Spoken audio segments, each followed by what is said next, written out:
Hi, I'm John Whidden, and this is my friend Steve McLeod. And today on this Sonic Obsession, 1973 and 1974.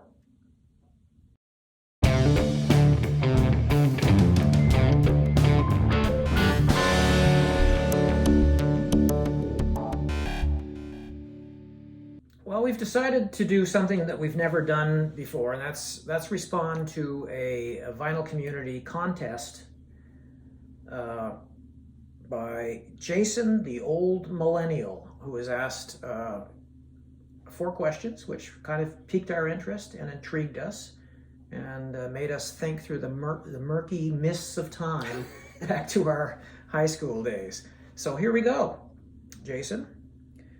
Number 1, the first question he asked is, what is your favorite album from the year you graduated? So what year did you graduate, John? I graduated high school in 1974, and my favorite album from 1974, and actually one of my favorite albums to this day, Bad Company.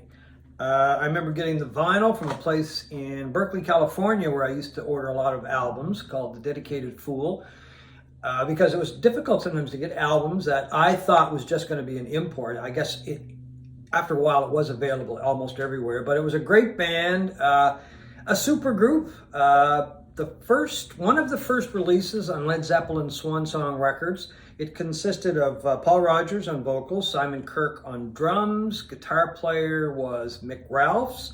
Kirke and Rodgers had been with Free. Mick Ralphs, the guitar player, had been with Mott the Hoople, and the bass player was Boz Burrell, who was with King Crimson. Bands that I liked all of those bands.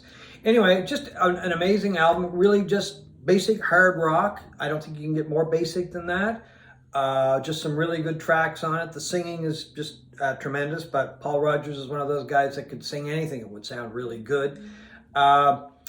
A perfect, I guess you could say, debut album, and to this Pretty day, close. yeah, and it's still their best album. After that, they did some good work, not great work. I consider that album a great album. Can't Get Enough was the first single. It took off. The album took off, and the rest is history, really, because they became a pretty big band for quite a number of years. Yeah, one of the best hard rock albums of the 70s. So that's my favorite album from 1974. My album is from 1973, the year I graduated from high school. Mott by Mott the Hoople. This was the British band's 6th album and their high water mark as far as I'm concerned. Yeah, me too. I totally agree with you on that one. They were close with their previous album, All the Young Dudes. But this album, it chronicles the problems that Mott the Hoople were having in the music business. They were having struggles staying as a band. They were having struggles making money as a band. They were not big, especially in North America. But David Bowie in the previous album, All the Young Dudes, convinced them to stick at it for a while longer. They recorded that album, which is also tremendous. But of course, the centerpiece of that was the great song that David Bowie gave them, All the Young Dudes. It became a hit. This had more of the same problems, though. The cracks of the band were showing, and Ian Hunter, the principal, the singer and principal songwriter, was chronicling all of their frustrations with the band, with the music business. One of the most memorable lines was "Rock and roll's a loser's game," from this album, but it didn't last very long. I mean, they became quite a bit more successful. They became recognized and known in North America to the point that people like us bought the album and loved it. But a year later, less than a year later, after the album's release, Mick Ralphs, the great guitar player, left to join Bad Company on their debut album. They made another album with Ian Hunter at the helm, but it just never really took off after that. And he left to do a solo career, and the band soldiered on for a little while, but then it was a revolving door of people there for a while. I should add that Hunter also wrote a book, Diary of a Rock and Roll Star, I believe is the title of it. Have you ever? And it chronicles the touring of the band, and it's just a wonderful read. I read it years ago. I think that's the title. It's something like that. And a wonderful read. But yeah, some of the songs reflect the same thing that you find in the book. Yeah. So. But this is the legacy for that band. Their best album, fantastic if you haven't heard it. One of the best rock albums of the 1970s. And we both agree, one of the worst album covers. We're not quite sure what that is all about. Somebody from the Roman Empire or Greek Tragedy or something. That's the Terrible North cover. American cover. That's the North American cover, much better. The other one, I don't know what they were thinking, but anyway. Well, Okay, Jason, number 2. If I can find the questions again. the next question was single, isn't it? Yes, The single from the year you graduated. Yes, or we graduated. So your favorite song, or favorite song, not single. So, favorite song, Midnight at the Oasis by Maria Mulder. Love that song. Kind of a bright, breezy song. Can't help but like it. I mean, it came out of the radio. It caught my ears automatically. Wouldn't let it go. I mean, the guitar solo alone by Amos Garrett is just wonderful. A very tasty guitar solo. Garrett was born in the United States, but did a lot of his playing and growing up in Canada. So we'll claim him. Great guitar player. I also want to mention that another song, this was kind of a tough decision for me, was that I really liked, was Come and Get Your Love by Redbone. The band put together by Pat and Lolly Vegas. It's a song that you hear once in a while in movies, TV shows, that kind of thing. I love that song as well, but Midnight at the Oasis would be just a little bit higher as far as singles go. Great, breezy, almost summery song. Oh yeah, very summery. I think it actually came out in the winter of '73, but made the dent in the charts in '74. But love the song to this day. Love the album too. It's a great album. Mine is from 1973, again. Obviously, it's the year I graduated. It's Love Reign Over Me by The Who. It's from their great concept album, Quadrophenia. It's just a fantastic, anthemic, grand, huge song that pretty much closes out this album. Best song on the album. Yes, it is the best song on the album. And, you know, it begins with the sound of rain falling and kettle drums imitating thunder, and the singing by Roger Daltrey is incredible. I think it's one of Pete Townshend's best songs for his guitar playing. I mean, he's known more as a rhythmic player than a lead player. Yeah. But there's incredible guitar parts on this. Just a fantastic song. Eddie Vedder agrees, because Love Reigns Over Me is one of the staples they go to, along with Rockin' in the Free World by Neil Young, as an encore for Pearl Jam shows. Love Reigns Over Me. Rain Over Me, isn't Rain, it? Sorry. rain, Anyway, rains. you added an S, but that's fine. Who could read that? I know, that's the problem. And especially as we get older. We're talking about stuff from the 70s. Love, Rain Over Me. The next question is favorite movie from the year that we graduated. Mine, of course, 1974, and it is The Godfather 2. It is one of my favorite movies of all time. Doesn't matter what year. And today, if you ask me what my favorite movie is of all time, I might say that. But if you ask me tomorrow, I might say Godfather, The Godfather, because they're interchangeable. I love both of these movies equally, I think, but depending on what day it is, one more than the other. It's a continuation of the story that was set up in the first movie. And of course, the movie was based on the novel by Mario Puzo. And it's just a wonderful continuation of the story of the Corleone family. Robert De Niro, playing the young Don Corleone, the role that was made famous by Marlon Brando in the original. And it's just wonderful acting. It's a wonderful story. The cinematography in both of these movies is just beautiful. It's a beautiful movie to watch. And as I said, I love both of these movies, and they really do have to be watched, I think, together. I mean, that's the best way to experience them. Yeah. You don't have to watch them one right after the other, but in close in time, I think, is great. And it's that rarity when you have the movie The Godfather and the sequel is equal to the original movie. I can't think of one off the top of my head, or two movies that are the same way, because it is very, very rare. Most sequels suck. In this case, not at all. And that's one of they're some of the rarest movies, in the sense that they're as good, if not better, than the original source. Right, the novel. Yeah. The novel. Mine is in the similar vein. It is from 1973, Serpico with Al Pacino in the starring role. This is a gritty, incredible, realistic movie based on a true story of a young officer who joins the New York Police Department, Al Pacino, and quickly encounters the reality of the situation and the force at that time in a very gritty New York of mass corruption within the ranks.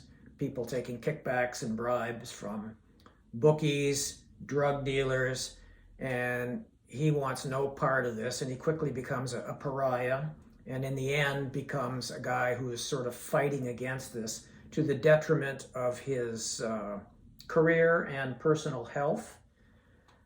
It is an absolutely gritty and realistic movie, and as great as Pacino's acting is in this film, which it is, as it is in all of those period of movies in the 70s that he made. Yeah.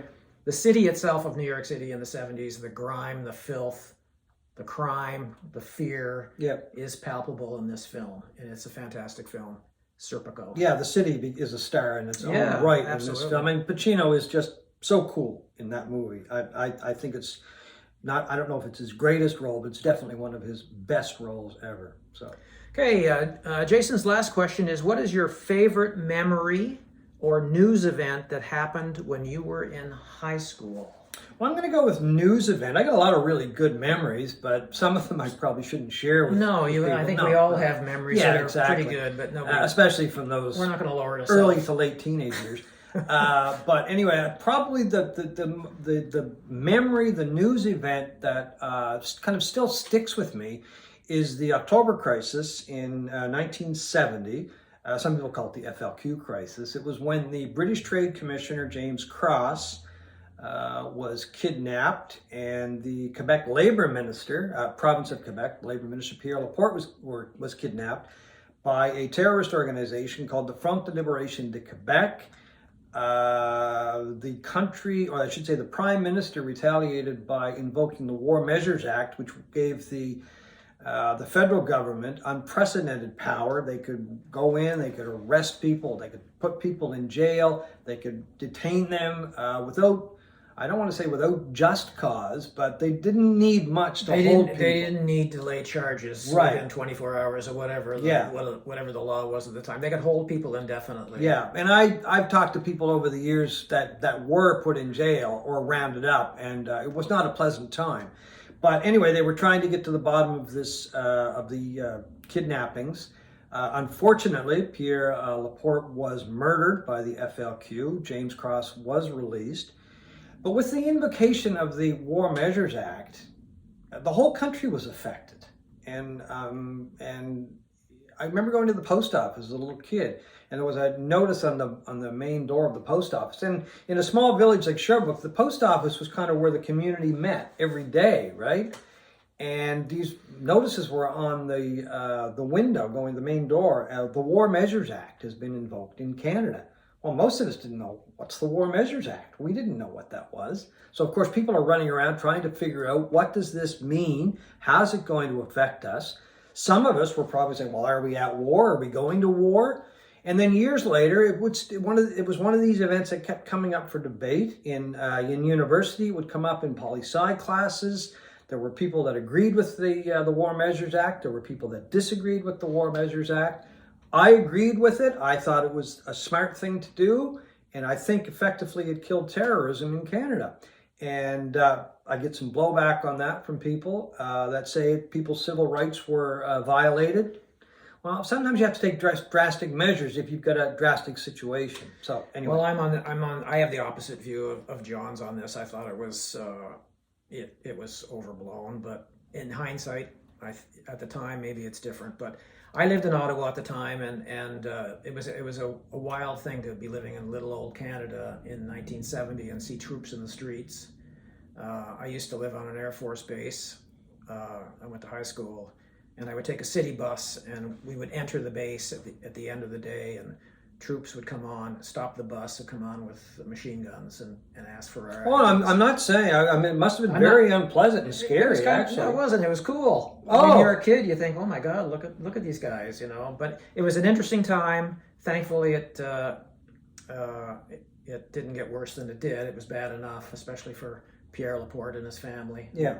was brutally murdered. But yeah, an interesting time. I always looked at the Prime Minister at the time with a great deal of respect how he handled it, because he was not fooling around. There was a reporter from CBC asked him about the War Measures Act and how far he would go to deal with this situation. And Pierre Trudeau, father of Justin Trudeau, our current Prime Minister, looked at the reporter with a sternness and with conviction that you rarely see from politicians, and he just said, "You just watch me." My favorite memory is related to my favorite sport, which is hockey. I will not say ice hockey because we call it hockey, and it's the 72 Summit Series between Canadian professional hockey players and the Soviets. It was the first meeting in all of sports, as far as I know, of professional athletes playing so-called amateur. Oh, right. Russian. They were amateurs, yeah. Yeah, they played it year-round. Yeah. Anyway, it was a thing that began as this sort of little exhibition that every Canadian thought was going to be a cakewalk for the Canadians. And it turned out to be considerably different. It was the most pressurized series you will ever see. It was dirty. It was a bloodbath. It was war on ice because it took place at the height of the Cold War. Yeah. It was our system, or the West system, versus communism, and it was the most emotional roller coaster. It started out just with the lowest of the lows, with Canada playing. There were 4 games in Canada, then 4 games in Russia. And, it began with Canada storming out to a great start, up 2-0 in the first game. And it's like, oh my God, this is going to be a slaughter. And the Russians came back and won that first game 7-3, and everybody was just so dispirited. But to make a long story short, Russia played very well in the first half of the series, won the first game in Moscow. So they were, it was over. It was going to be over. And the Canadians stormed back and won all 3 games, the remaining 3 games. And it all culminated with Paul Henderson scoring the winning goal for Canada with 34 seconds left in the game. And he became an absolute Canadian icon.